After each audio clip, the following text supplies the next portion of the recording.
Welcome, and thank you for joining me for the first of two conversations I'll be having with Airswift partner and Australian migration expert Bella Russell, the Chief Operating Officer of EPG Migration. Welcome, Bella. Hi Ryan. Thank you very much for having me today. No worries, great to see you, and thank you for your patience. We've been talking about trying to get this going for quite some time, so glad we can finally do this. And you're in the same boat as me. We've never done a live webinar before, so we'll go easy on each other, hey? Absolutely, thank you. Well, so because we've kind of delayed it a little bit, we've actually gained a bit of interest, and what that means is we're going to split out our conversation into two parts. And today's conversation is all going to be from the employer's lens with regards to international recruitment and migration strategies. Before we kind of get into some of the questions that I've got for you and some that we've gathered from outside, I perhaps just wanted to sort of set the context and set the scene. So here in Australia, we are seeing enormous amounts of growth across majority of the STEM sectors, be that energy, mining, infrastructure, technology. And that's great. And there's a huge pipeline of projects in FID stage and various other stages, but critical to being able to develop these projects is going to be the availability of talent. Now, here in Australia, we are experiencing continued low availability of skilled talent. So we've got consistently around 3 to 4% unemployment. So there is a challenge, and it is a tight local recruitment market. The good news is when we look at what we're hearing from Airswift's annual survey, the Getty report, where we reach out to thousands of respondents, one of the questions we ask them is their appetite for global mobility. And 80% of those surveyed this year said that they were interested in global mobility for the right opportunities. So the key here is how do we as employers tap into that talent, and how do we make it compliant and really easy to be able to mobilize that talent, given as well the fact that that is a global talent pool now that we're post-COVID, and there's multiple countries all trying to access the same people. So that's the context. From an organization's perspective, we're going to have various companies who are at different stages of their journey with regards to, I guess, starting up an international recruitment plan. So we might just start right from the very beginning and basics. And imagine I'm an employer and I want to start this journey. The first thing that I have to think about is how am I going to actually engage the talent? So if I'm going to engage them, I need to have an on-hire labor license in hand to be able to do that. And so there's two ways I can do this. The first way is that I can partner with a company such as Airswift, who can not only take care of the international recruitment piece, identifying and selecting the talent, but can then compliantly manage through that whole visa through to actually payrolling the candidate at the back end. Yeah. However, if I wanted to actually do it myself and I wanted to go and employ them and get that on-hire labor license myself, Bella, how do I go about that? And that's probably my first question to you. Where do we start as an employer? Got it. So look, you're totally right, Ryan. So look, the pressing question with all of our clients and a lot of people that we're speaking to right now is that, how do we attract talent from overseas?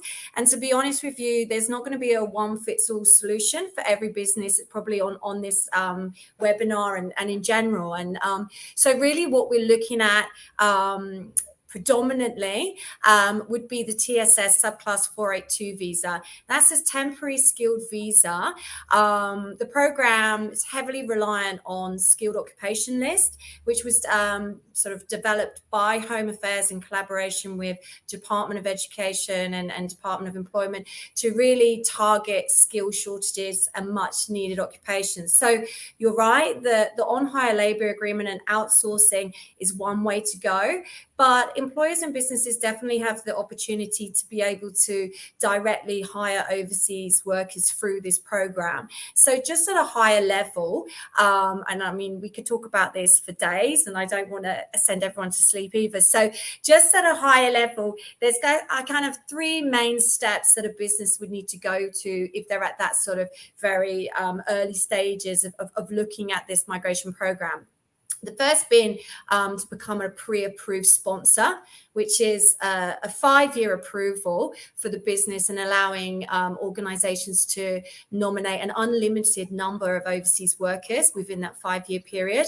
And then subsequently, for every overseas skilled worker that someone's looking to hire directly, there's also a nomination and then a subsequent visa application.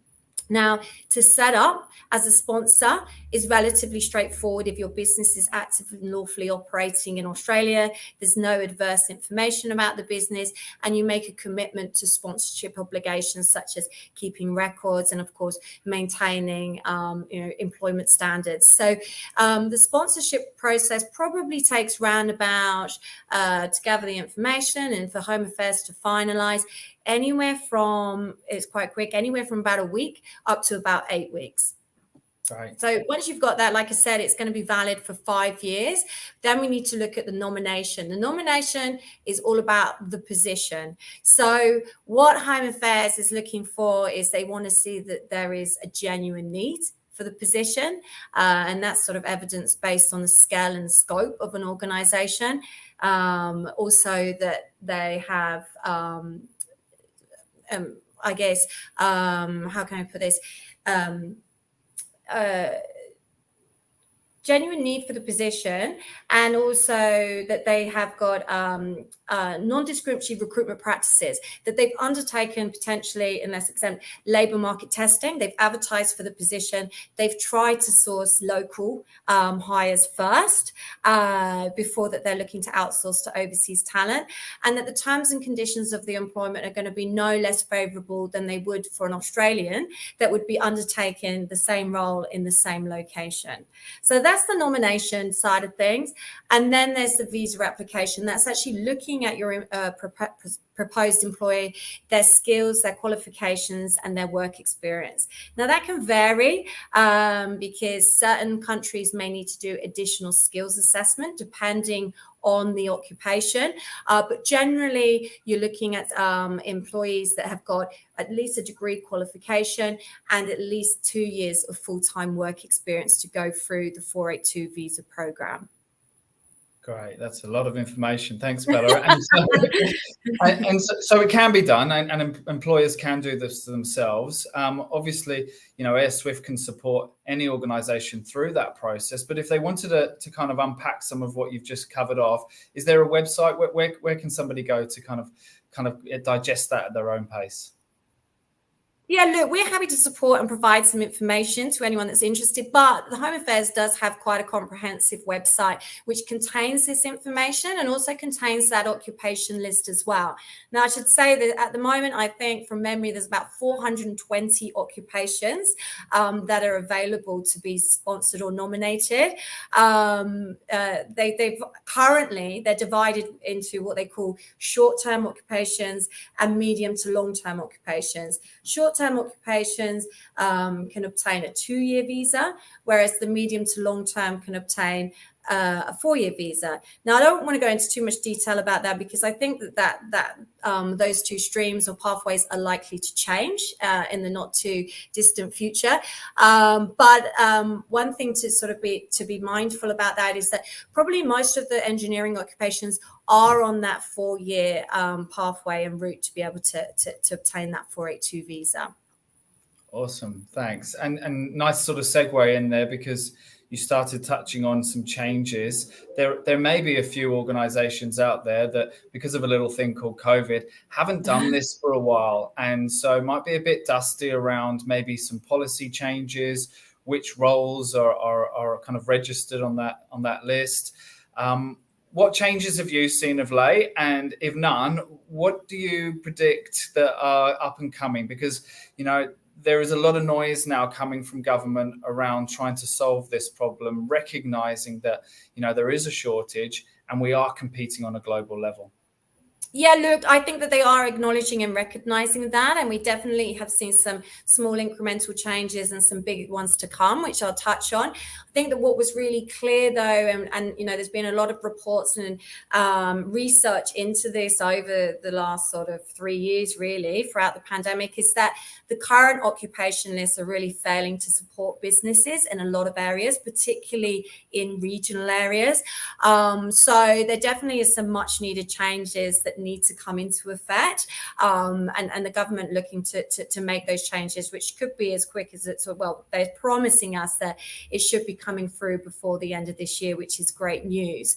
I think that one of the things that's really great for business is that the primary priority and focus of the migration program is skilled migration, which is 70% of the whole Australian migration program. And they're really targeting particular industries, including energy and engineering. And we've already seen an increase of about 50% of approved visas in that field over the last sort of 12 months, which is great news. Huge. So, yeah. What we are seeing, some of the changes then that we have seen since the pandemic is, I guess that one of the more notable things, and I know I've just talked about the 482 visa program, but also what sort of for lower entry or more junior roles, or potentially more blue collar types of positions, they've opened up a lot of new pathways with some of the working holiday visa programs. So PNG on the 1st of July is now part of that program, which is great news to allow PNG nationals to come across here on a working holiday visa before transitioning onto the worker visa, along with Indonesia, Singapore, a number of various countries. They've also increased the age for certain countries, such as the UK, now to 35. So definitely trying to make Australia more desirable to people to be coming across here and make more pathways for that to be able to actually happen. So that's one of the things that we've seen. The other thing that we've definitely seen is proposed changes to permanent residency. It hasn't come into effect as yet, but they have said before the end of the year that any 482 visa holder, so any of the temporary skilled visa holders, whether they're on that short-term occupation list or medium to long-term occupation, will have a pathway to permanent residency after they've worked for their employer in their nominated occupation for at least 2 years. So that's great, because then, businesses can feel sort of assured that, potential overseas workers will stay, but also then have a pathway to want to be here for a long term. And that's definitely going to help with attraction, and definitely help when we're competing with other desirable countries like Canada, the US and the UK, who are all still fighting for the same talent that we are over here in Australia as well. Yeah, I think that path to permanency is going to be massive, not just to kind of, I guess, get a return on investment from the employer's perspective, but also, from a candidate side. And we've had a lot of questions come through for our second webinar from candidates. And a lot of them are, unsurprisingly, are around that path to permanency. They're looking for security. Generally speaking, I feel at least that post-COVID, the world has got bigger, not smaller. And so it is a big move for people to move as far away as Australia. And they want to make sure, or at least feel, that they're doing that for the long term. So I think that's going to be huge. And you expect some of this to be happening by the end of this year, Bella? That's what they say, Ryan. They have promised. It came out in the federal budget earlier on this year. There was another announcement made by Home Affairs, a recent Migration Institute of Australia conference, to say that it is coming, and we are expecting to see that come into effect before the close of this year. So we may have to have another webinar then. Yeah, for sure. So let's think about, from a recruitment perspective, a lot of the questions that we get are around, which countries are best for us to go and access relevant talent. And, depending on the industry, there are certain pockets. But if I was to sort of start high level, are there various locations or certain geographies that you've identified that perhaps present the least resistance, the easiest path in terms of the full process? And I'm assuming, therefore, the easier the path, the lesser the cost. Yeah, well, look, the easier the path, you're going to get someone on the ground working in the role as quickly as possible is obviously the aim that we want. So if they've got less hurdles or roadblocks to get to that point, obviously they're going to be a more desirable country to go for if you're starting out your sort of recruitment process. Just to go back to statistics, interestingly, the 3 top countries where visas are approved from, or where we see skilled migrants coming from in Australia, number 1 is India, followed by the UK, and then the Philippines. But of those, the Philippines is actually not an easy country to source potential applicants from, because depending on the occupation, they may have to do an additional skills assessment. So, for example, diesel fitters, welders, electrical engineers would have to do a skills assessment, which could take up to another 6 months to be able to then, and then they also need to get certification to leave and come across. So the process for Philippines, for example, would be much slower than potentially PNG or Indonesia, or of course the UK, where they don't need to worry about English language or health requirements as well. So I'd say that, definitely if you're looking at, say, US, Canada, UK, then you're going to get a much faster processing time from, once you've engaged with or made an offer to someone, to actually being able to get them to start the role. New Zealand, of course, would be the fastest country because they don't need a visa. And okay, so that was one of the questions I was going to ask. Obviously, our cousin's just over the pond. It seems to be the most logical, but from their perspective, they can a New Zealander can come and work immediately in Australia, correct? That's right. As long as they don't have significant, character issues, then there should be no issues with them coming on board. Don't need to apply. They have a special class visa. So New Zealand citizens, not New Zealand permanent residents, but citizens, can come across and start working for you guys straight away. Fantastic. Okay. From my experience, organizations typically bear the cost to the managing the visa process and any assessments, medicals, things like that. Are you seeing the same thing? Obviously, we're partners together, but I'm sure you have other clients and other customers. Is that the same from where you see it?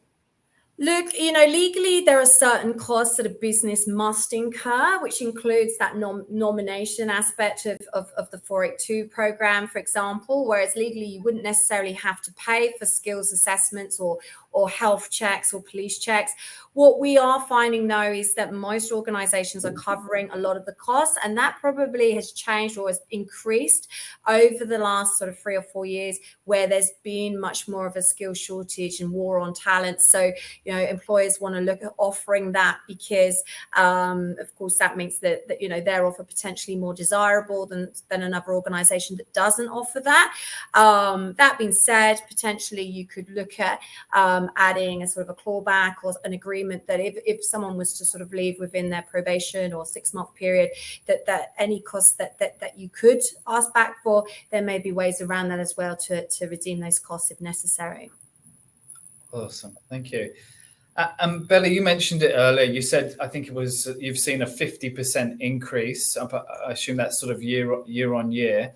Are you seeing that has had any impact on processing times? And are you aware of anything that's sort of changing? Like, are you hearing that there is going to be an increase in support to be able to manage and maintain good processing times as demand increases? Look, it's been one of, new government, new department. One of the commitments that was made with the budget as well was faster processing time. So increased staffing and processes within the department, which is huge when we saw throughout the pandemic where, visa processing times were escalating to over potentially 12 months in some instances. Speaking with my team this morning, the guys were telling me that, some 482 visa applications are being finalized in less than a day. So we've seen a huge shift in processing times. That being said, they are still very inconsistent and varied. So there are some which still taking a lot longer. That doesn't necessarily mean it goes it's a bad application or that they're looking unfavorably. It just seems that the department are work in progress. So we're seeing that things are moving in the right direction, but we're not 100% there. But it definitely looks like they are making a commitment, and we are seeing that processing times are much faster. I'd say on average for the 482 visa processing at the moment, allow yourself 1 to 4 weeks processing time, because some of them do, roll out and take a little bit longer than others. But we're definitely seeing a huge improvement in that area. Yeah, awesome. And that's for the 482. Are there any other special visas which are out there that allow things to happen even faster?